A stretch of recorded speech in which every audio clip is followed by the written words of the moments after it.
Vale. ¿Puedes hacer la clanqueta, señor Uriol? Perfecto. Has hecho dos. He hecho dos, por si acaso. No, pero queda bien. He hecho dos por si acaso porque había sonado un poco rara la primera, pero bueno. Tú que siendo de sonido, No había cojado tanto. Buenos días, ¿cómo estás? Muy bien, muy contento, contento de estar aquí, contento del momento que nos encontramos en general, también los que no son del cine, ¿no? Que creo que las cosas están yendo un poco mejor. ¿Sí crees? Siento así, yo lo siento así, creo que lo peor ha pasado, espero, a no ser que puedan haber más cosas, pero de hecho el sábado cuando ganamos el Goya me emocioné de una manera que no esperaba y creo que es pues, este momento vital de ver a mucha gente junta en un evento, poder celebrar por la fiesta del cine y fue como un momento, pues la verdad, no sé, espero que no haya sido un espejismo y que podamos seguir así. Un subidón, ¿no? Casi. Sí, fue un subidón. Sí. Y de dejar una tensión de varios años, ¿no? Claro, hemos tenido unos años bastante duros, muy complicados. Yo los he tenido muy complicados y por muchas razones y el COVID pues lo ha empeorado, ¿no? Entonces, pero bueno, se ha ido solucionando, se ha solucionado. El 2021 ha sido un año de trabajar muchísimo y este año siento que es un año un poco de trabajar también, pero trabajar de una manera más ordenada, pues creo que hemos pasado de sobrevivir a vivir, ¿no? Y espero que podamos ahora volver a vivir, ¿no? Y no sobrevivir. Sí, tú estudiaste en las CAC, puede ser, sí, ¿vale? Es que hoy, como va a pasar tanta gente por aquí, uno ya tiene un poco de lío. Sí. Hiciste el curso teórico que se hace y luego ¿por qué eliges sonido? Estudié en el SCAC, los 4 años, universitario, soy de la segunda promoción del año, o sea, me gradué en el año 99, o sea, hace mucho. Y yo entré con la intención de hacer dirección artística o dirección de fotografía. Me gustaba mucho la fotografía. En mi casa somos arquitectos, mis padres son arquitectos, mi hermana, mi madre, y iba para arquitectura, pero el cine siempre ha sido mi pasión y salieron los estudios universitarios. Entonces cuando estaba haciendo... Me alegro de que contradijeras a tu familia. Sí, y fue muy duro, o sea, fue muy duro porque no... estudiar cine en el Pero Uriol, ¿qué farás? En el año 95 estudiar cine era de locos, o sea, era una cosa como que vas a estudiar qué, y aparte el SCAC no era nada, o sea, la gente decía estudiar el SCAC y la gente te decía que si era algo de ajedrez o porque en catalán SCAC son sí. Ajedrez, entonces una vez dentro de la escuela empecé hice una práctica, había una pequeña práctica de la primera práctica en cine, y era cine mudo en 16 milímetros y te daban una bobina de 30 metros y había que explicar una historia. A mí me tocó explicar una persecución, la rodé, me puse a montar en la moviola y cuando estaba montando la moviola cada vez hacía los planos más cortos y tenía planos de 2 fotogramas y decía, es que aquí hay algo que no funciona. Entonces me di cuenta que lo que no funcionaba es que no llevaba sonido. Entonces hice una pequeña banda sonora en mi casa en un cassette y luego en clase proyecté la bobina montada y hice una sincronización así rudimentaria, le di play al proyector y le di play al cassette y la gente le encantó la clase y tal, pero el profesor me dijo, no, pero es que esto era un cine mudo y digo, es que lo he intentado pero es que no puedo. Entonces me di cuenta que no podía ni desde el principio hacer una práctica muda, ¿no? Entonces me di cuenta que quizás ese era mi camino, ¿no? Y desde entonces está haciendo lo mismo, en un cassette, pero en un Pro Tools con más o menos sofisticación, está haciendo lo mismo, ¿no? Entender qué es lo que la conjunción de imagen y sonido, pues cuál es la emoción resultante, ¿no? De juntar los dos formatos, ¿no? Y para ti, que una película con un buen sonido, ¿qué tiene que tener? A ver, yo como espectador creo que tenemos una idea muy diferente a lo que es una peli con buen sonido. Claro, o sea... porque no solo se tiene que escuchar bien, tiene que participar en lo que estás contando. Claro, o sea, yo pienso que desde mi punto de vista que las películas se escuchen bien es como que las películas se vean bien. Ya. O sea, es una cosa que ya tiene que venir de sí, o sea, no es como, no, es que ellos hacen que la película suene bien. No, a ver, sí, pero eso es como lo básico, ¿no? O sea, los diálogos se tienen que entender bien, la película tiene que sonar bien. Pero luego, para mí, la dimensión interesante del sonido de una película es que el sonido aporte algo más a la historia y también que sea, es decir, el sonido lo que nos ayuda es a matizar el estilo de la película. Es decir, cada director, ¿por qué nos gusta un libro un libro o otro libro, no, de la manera que está escrito. O sea, disfrutamos de cómo leemos un libro. ¿Por qué? Por el estilo narrativo de un director, de un autor. Pero en el cine pasa lo mismo, es porque nos gusta una película o identificamos el cine de Scorsese o del cine de Tarantino o de Buñuel. ¿Por qué? Porque tienen un estilo propio, un lenguaje propio. El sonido tiene que ayudar a identificar y a potenciar el estilo del director, y eso es lo que más me interesa. Cuando el sonido de una película no va en la misma dirección del estilo del director, pues no hace un flaco favor. Entonces de repente el espectador se sale de la película porque hay algo que está mal. El sonido va hacia un lado y la imagen va hacia otro, entonces eso genera un problema. Y puede sonar bien la película. Es decir, la película puede sonar bien, pero puede haber un problema de estilo, entonces no es suficiente que la película suene bien. Yo siempre veo el sonido como muy creativo, porque los directores vienen con su idea y el sonido, por ejemplo, tú eres Señor de sonido. Diseñador de sonido. Tú has cambiado muchas ideas de los directores y para generar ese sonido como más potente o como más que explique más cosas de las que... Cada película es un mundo, es eso. Entonces cada película es un mundo y la gracia es, o sea, no hay que imponer nada a la película que no necesite, y eso es muy importante. Porque si estás imponiendo algo a la película que la película no lo requiere, estás haciendo un favor. Es como hacer una paella y ponerle demasiado de algo. Entonces le estás haciendo un flaco favor. Tienes que ponerle... Tiene demasiado arroz. Exacto, o demasiado azafrán. Le faltan gamba. Demasiado azafrán. Entonces, no, porque me gusta mucho el azafrán. Sí, hombre, pero tiene que tirar ahora que necesita. Entonces mi trabajo es entender... Es que es naranja, no amarillo. Exactamente. Entonces mi trabajo es entender qué es lo que necesita la película sonoramente, ¿no? Y obviamente, pues sí, hay directores que ellos saben la emoción que quieren explicar en cada escena o en la película, y mi trabajo es qué puedo hacer desde el lado del sonido en función de la imagen para generar la emoción que ellos quieren y de la manera que ellos quieren, porque igual no quieren que sea muy efectista, igual que quieren que sea muy efectista, o quieren que sea un impacto o que sea algo más. Entonces es entender la medida y hacerlo, ¿no? Tiene cierta complejidad, pero sí, les ha ayudado. Muchas veces los directores no saben la emoción, pero no saben cómo hacerlo, el cómo. Es como Tres, ¿no? La película que hemos hecho, o sea, tiene una gran idea, pero luego hay que hacerla, ¿no? Y que llegue al espectador, pues ese es mi trabajo. Y les ayudo, obviamente, a encontrar eso. Como aquí estás en los Gaudí por Las Leyes de la Frontera y Tres, que para mí así el sonido es muy diferente, lo muy que te pidieron tanto Daniel como Juanjo. Entonces, y en la peli de Juanjo estáis 4 de sonido, ¿no? ¡Guau! ¿Cómo se trabaja con 4 personas? Bueno, cada uno hizo algo, ¿no? Claro, o sea, somos 3 los que recogemos el premio, entonces el técnico, el jefe de sonido directo es la persona que está en el rodaje, encargado de recoger los diálogos. Entonces cuando termina el rodaje, el jefe de sonido directo termina, entonces nosotros de alguna manera cogemos todo ese material y tenemos que montarlo. Entonces está Mark Horst o el mezclador, que al final lo que nos ayuda es integrar todos los sonidos y que en vez de tener muchos sonidos se perciba como uno, es como una integración. Eso es lo que hace el mezclador. Nosotros hacemos el diseño de sonido, que es la parte quizá más creativa de pensar cómo van a sonar las cosas y por qué, y ellos nos ayudan técnicamente, nos soportan técnicamente. 4 personas, pues mira, Tres es una película que sobre el guión era increíble. O sea, una diseñadora de sonido, es decir, mi profesión, que tiene un momento vital complicado y se le manifiesta en que se le desincroniza el sonido, ¿no? Es brutal la historia. Entonces ella tiene un delay y se desincroniza. Entonces esto es muy bonito, pero claro, hacerlo funcionar sobre una película es otra historia, ¿no?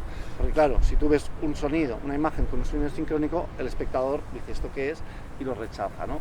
Entonces fue un gran camino para encontrar la medida para que el espectador pudiera percibir la idea de la desincronización, pero que a la vez fuera interesante y divertido y que no se saliera de la película. Eso fue el hándicap principal. No es una película técnicamente compleja porque son pocos los elementos, pero fue una película muy conceptual.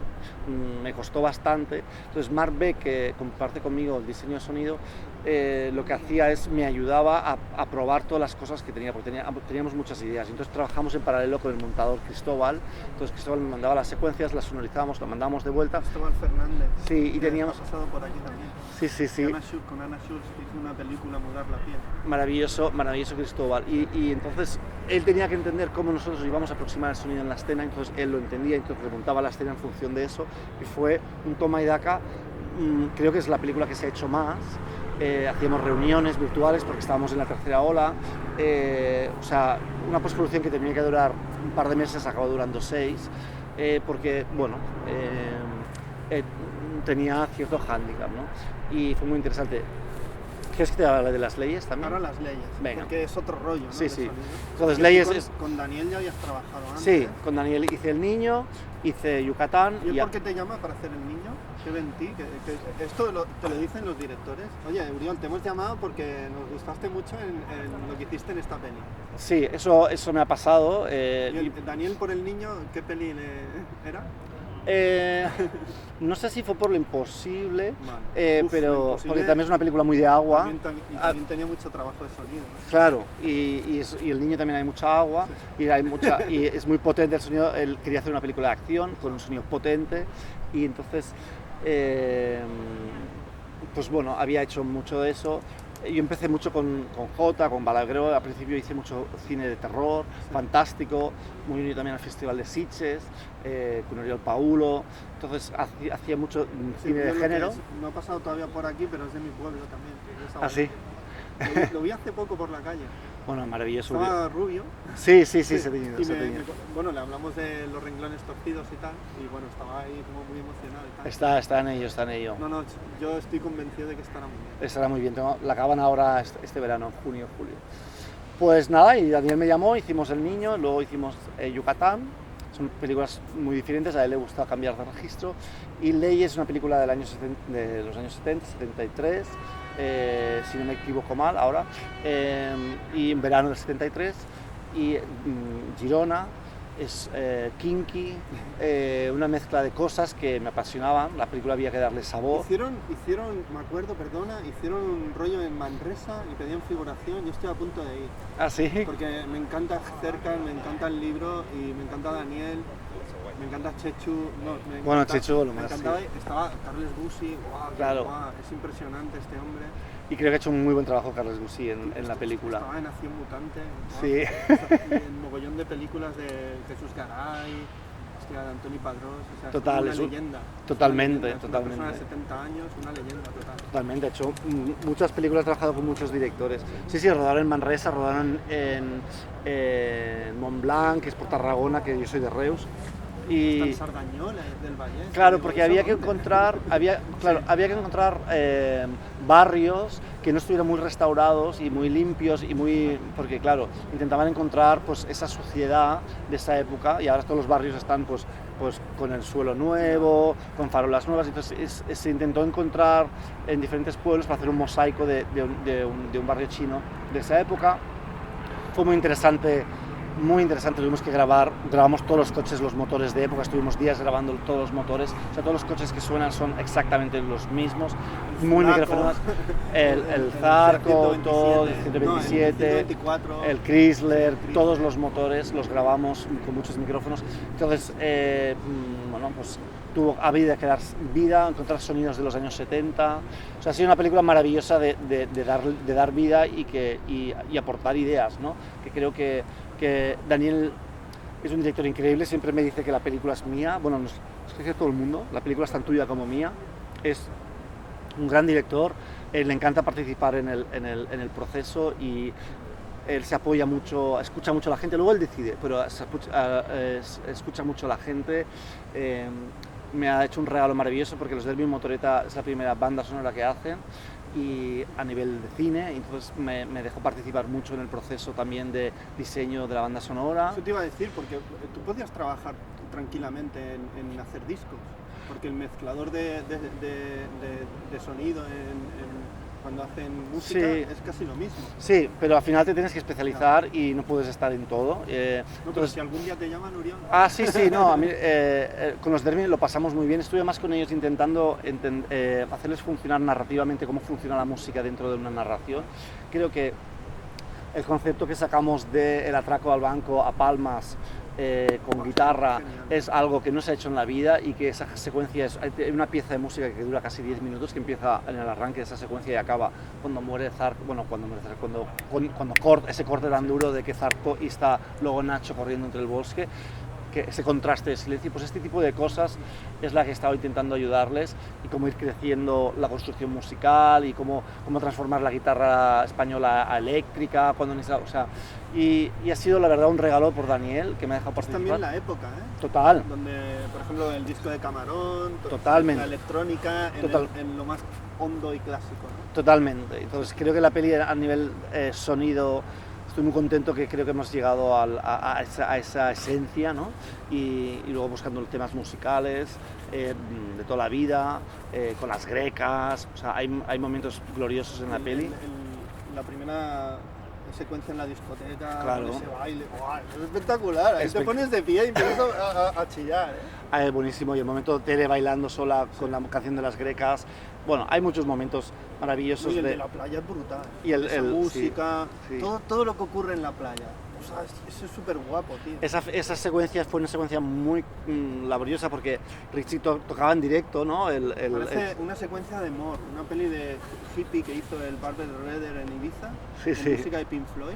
Era brutal esa peli. Y digo, guau, tiene ese momento, tío. Era un poco encontrar eso, porque Ricky hizo eso que tocaba los instrumentos y que el chamán es este momento un poco más de la fiesta, un poco ya más entrado en la noche, ¿no? Pero nos faltaba algo más en esa secuencia. Entonces con los Derby hicimos como un segundo track de música que lo hicimos tonalmente, que funcionara con lo de Ricky, y jugábamos como que la música iba y venía y depende de dónde estás colocado en la escena, pues oías más una canción o otra, y entonces la escena tiene una tridimensionalidad musical, que de repente estás más cerca de uno y de otro, y eso fue bastante... Estuvimos trabajando mucho.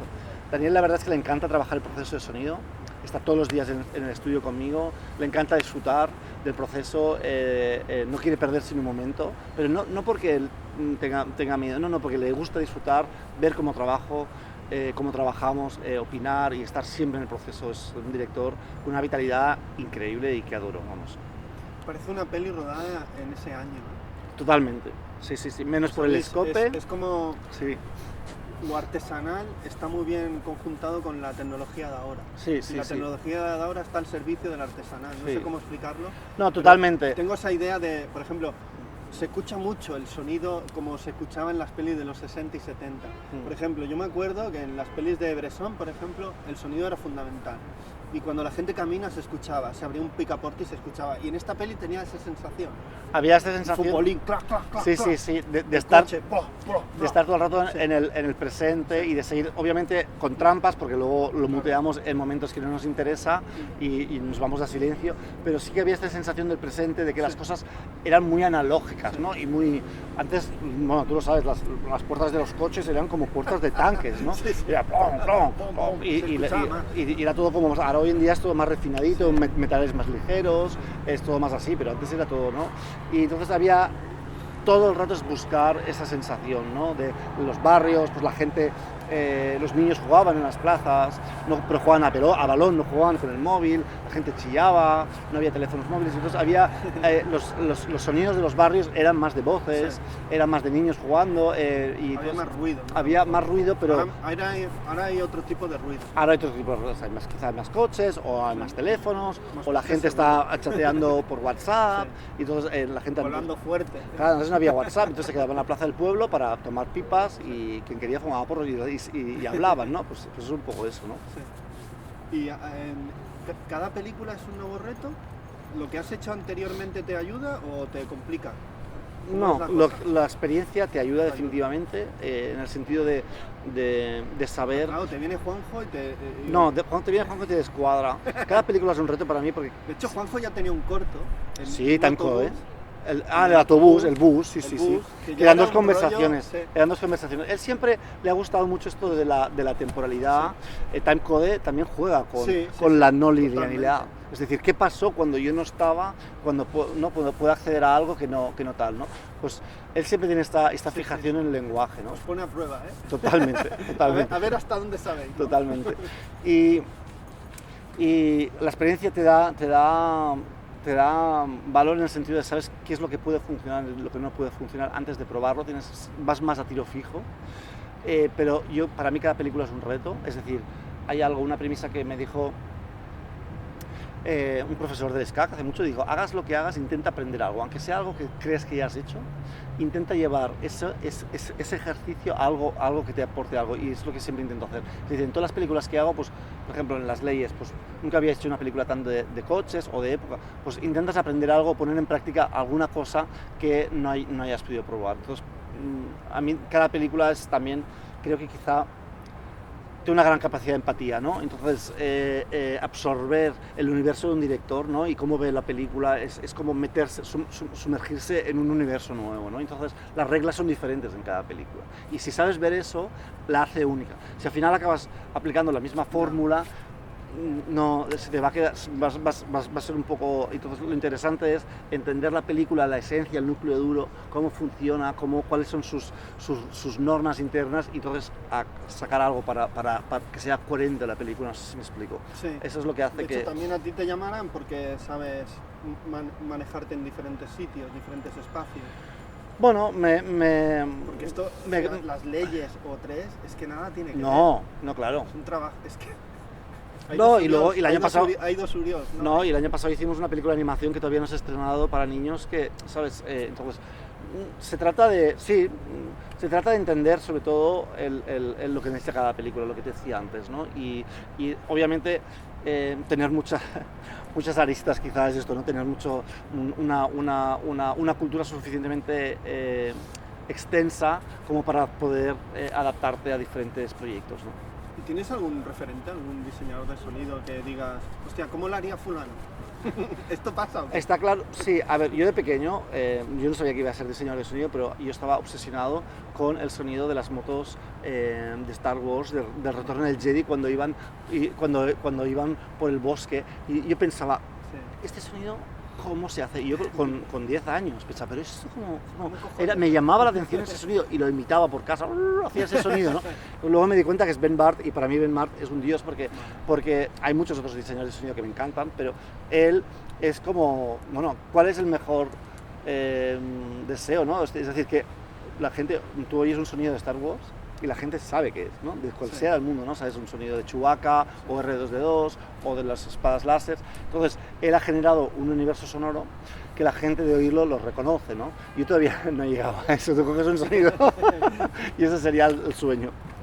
Muy bien. Ahora, para terminar, me gustaría que me dijeras qué película cambió tu mirada como espectador cuando eras un chaval, o una de ellas.